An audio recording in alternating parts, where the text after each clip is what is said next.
నమస్తే బ్రదర్, ఎలా ఉన్నారు? జస్ట్ ఇప్పుడే మెగాస్టార్ చిరంజీవి నటించిన మనశంకర వరప్రసాద్ సినిమా చూసొచ్చాను. ప్రీమియర్కి 500 టికెట్ పెట్టి సినిమా థియేటర్కి వెళ్ళాను. కాబట్టి సినిమా ఎలా ఉందో ఉన్నది ఉన్నట్టుగా జెన్యున్గా చెప్పుకుందాం. ఇక సినిమా ఎలా ఉందంటే, ఇది సంక్రాంతి సీజన్లో తప్ప ఇక మిగతా ఏ సీజన్లో వచ్చినా ఎప్పుడొచ్చినా కూడా అట్టర్ ఫ్లాప్ అవుతుంది. మనకు తెలుసు కదా, అనిల్ రావిపూడి టార్గెట్ వచ్చేసి Sankranti season and family audience. ఇక మెగాస్టార్ చిరంజీవి టార్గెట్ ఏంటో మనకు ఆల్రెడీ తెలుసు. అనిల్ రావిపూడి టార్గెట్ ఏంటంటే, ప్రతి సంక్రాంతికి ఒక సినిమాని రిలీజ్ చేసి ఫ్యామిలీ ఆడియన్స్ని టార్గెట్గా చేసుకొని జస్ట్ ఒక కామెడీ వేలో తీసుకెళ్ళి హిట్ కొట్టడం, సేఫ్ జోన్లో ఉండడం. ఇక మెగాస్టార్ చిరంజీవి విషయానికి వస్తే, రీఎంట్రీ అప్పటి నుంచి ఆయనకి సరైన హిట్ లేదు.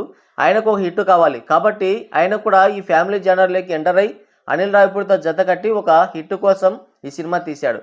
ఇక ఈ సినిమాలో కామెడీ వేలో తీసుకెళ్లారు. ఇందులో కథ కాకరకాయ అంటూ ఏముండదు, జస్ట్ కామెడీ వేలో తీసుకెళ్లారు.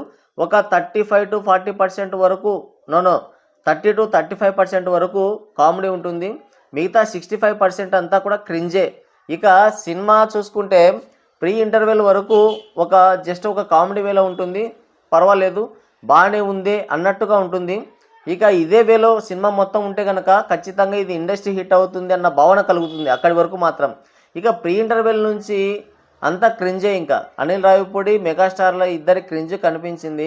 ఇక సెకండ్ హాఫ్లో ఫస్ట్ హాఫ్లోనే బుల్లిరాజు, అదే సంక్రాంతికి వస్తున్నాంలో సినిమాలో వాడు ఒక పిల్లకాయ ఉన్నాడు కదా, అతనితో ఒక కామెడీ పెట్టించారు. అదైతే చాలా అంటే చాలా ఇరిటేషన్ తీసుకొచ్చింది. ఏదో కామెడీ అని చెప్పి పండించాలని చూశారు కానీ వర్కౌట్ కాలేదు అక్కడ. ఇక ఫస్ట్ హాఫ్ తర్వాత సెకండ్ హాఫ్లో చూసుకుంటే మొత్తం స్టోరీ అంతా కూడా నయనతార వాళ్ళ ఇంటికి షిఫ్ట్ అవుతుంది. ఈయన రాయ్ ఏజెంట్గా రావడం, వాళ్ళ చుట్టే ఉండడం. ఇక అక్కడ కొన్ని కాంబినేషన్స్ పెట్టాలని చూశారు కానీ అవి ఏవి వర్కౌట్ కాలేదు. ఇక సినిమా పడిపోతుంది అనుకుంటున్న టైంలో వెంకిమామ ఎంటర్ అవుతాడు. వెంకిమామ వచ్చిన తర్వాత ఉన్న సినిమా మొత్తానికి పడిపోయింది. అసలు ఆయన ఎందుకున్నాడో, ఎందుకు తీసుకున్నారో మరి వాళ్ళకైనా ఒక ఐడియా ఉందో లేదో తెలియదు. వాళ్ళకైతే ఐడియా ఉంది.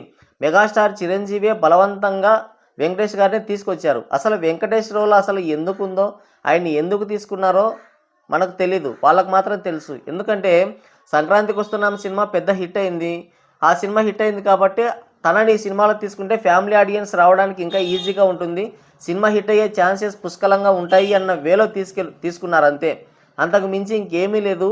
వెంకటేష్ వచ్చిన తర్వాతే అసలు క్రింజ్ స్టార్ట్ అవుతుంది.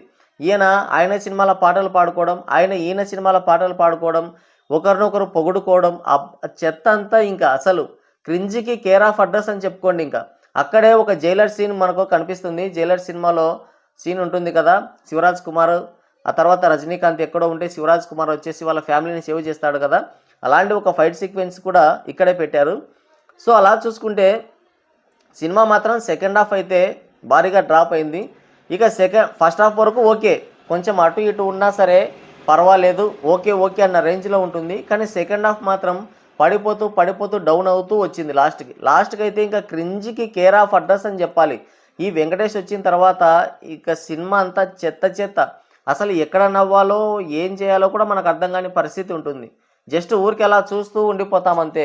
పాటలు పాడుకోవడం, ఏదేదో పొగుడుకోవడం, ఇంకేదేదో చాలా చేశారు. సెకండ్ హాఫ్ మాత్రం అంతగా లేదు కానీ ఫస్ట్ హాఫ్ మాత్రం బాగుంది. సో మొత్తానికి ఏంటంటే ఈ సినిమా ఫ్యామిలీ ఆడియన్స్ కోసమే తీశారు. నాకు తెలిసి ఫ్యామిలీ ఆడియన్స్కి కనెక్ట్ అవుతుంది ఇది. ఎందుకంటే వెంకటేష్ ఉన్నాడు, చిరంజీవి ఉన్నాడు, అక్కడక్కడ కామెడీ ఉంది. ఇక వాళ్ళకి కావాల్సింది అదే కదా. వాళ్ళు మనలాగా ఇప్పుడు అఖండ 2 సినిమా విషయానికి వస్తే ఫిజిక్స్, లాజిక్స్ చాలా వెతికారు. అలా ఉండాలి, ఇలా ఉండాలి, అది ఇది అని. సో ఫ్యామిలీ ఆడియన్స్కి అవన్నీ అవసరం లేదు. వాళ్ళ సినిమా చూడాలనుకుంటారు, ఏ సినిమా బాగుంటుంది, చిరంజీవి వెంకటేష్ ఇద్దరు ఉన్నారు, వెళ్ళిపోదాం అంతే. ఇక ఏ రివ్యూలు ఏవి పట్టించుకోరు. ఇక రివ్యూల విషయానికి వస్తే కేసులు పెడతామని బెదిరించారు అండ్ తర్వాత స్ట్రైకులు వేశారు. ఇక చాలా చేశారు కాబట్టి ఇంకా చాలామంది పొగుడుతూనే ఉన్నారు. సో వాళ్ళు పొగిడినంత కంటెంట్ ఉందా అంటే లేదు. కానీ సినిమా హిట్ అవుతుంది. ఎలా హిట్ అవుతుందంటే ఫ్యామిలీ ఆడియన్స్ అండదండలతో ఈ సినిమా గట్టెక్కుతుంది, అది ఉన్న విషయం. ఇక ఈ సినిమా స్టోరీ విషయానికి వస్తే, ఆయన ఒక రాయ్ ఏజెంటు ఒక బిజినెస్ ఉమెన్ అయిన నయనతారని ప్రేమించి పెళ్లి చేసుకుంటాడు. వాళ్ళిద్దరు విడిపోతారు. ఎందుకు విడిపోతారో మనకు తెలియదు. అనిల్ రావిపూడి ఎప్పుడన్నా మనకు ఎదురైతే అడుగుదాం, ఎందుకంటే సినిమాలో చూపించలేదు. సో తర్వాత మళ్ళీ 6 సంవత్సరాలు గడిచిన తర్వాత ఆయన వాళ్ళ ఫ్యామిలీని, భార్యతో, పిల్లలతో కలుసుకోవాలని అనుకుంటాడు. తర్వాత ఏం జరిగింది అనేది మిగతా స్టోరీ. సినిమాని చాలా వరకు కామెడీ వేలో తీసుకెళ్లారు, కానీ కామెడీ అనేది ఒక 30% వరకు మాత్రమే ఉంది.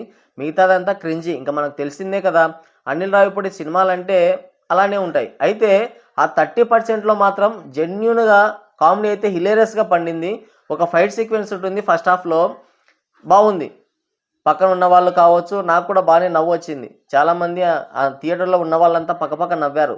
ఆ ఫైట్ సీక్వెన్స్ అయిపోయేంత వరకు కూడా సినిమా ఒక రేంజ్లో ఉంటుంది. అంటే కామెడీ అంటే అంటే ఏమంటారు, న్యాచురల్గా కామెడీ పండుతుందన్నమాట. ఆ సీన్కి సిచ్యువేషన్కి తగ్గట్టుగా కామెడీ అయితే వర్కౌట్ అయింది. ఆ తర్వాతనే సినిమా గాడి తప్పిందేమో అనిపించింది.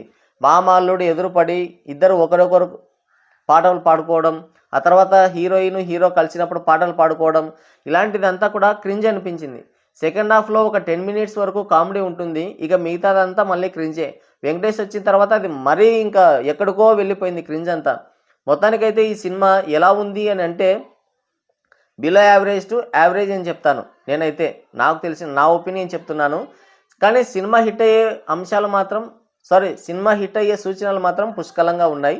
ఈ సంక్రాంతి సీజన్లో ఇప్పటి నుంచి ఇక 19వ తారీఖు 20 వరకు మొత్తం హాలిడేసే. కాబట్టి ఈ 1 వీక్లోనే దున్నేసుకుంటుంది సినిమా మొత్తానికి. రాజాసాబ్ సినిమాకి ఫ్లాప్ టాక్ వచ్చింది కాబట్టి ఈ సినిమాకి యావరేజ్ అని బాగా వినపడుతుంది, అండ్ సూపర్ హిట్ అని కూడా వినపడుతుంది. కాబట్టి ఖచ్చితంగా ఈ సినిమా హిట్ అవుతుంది.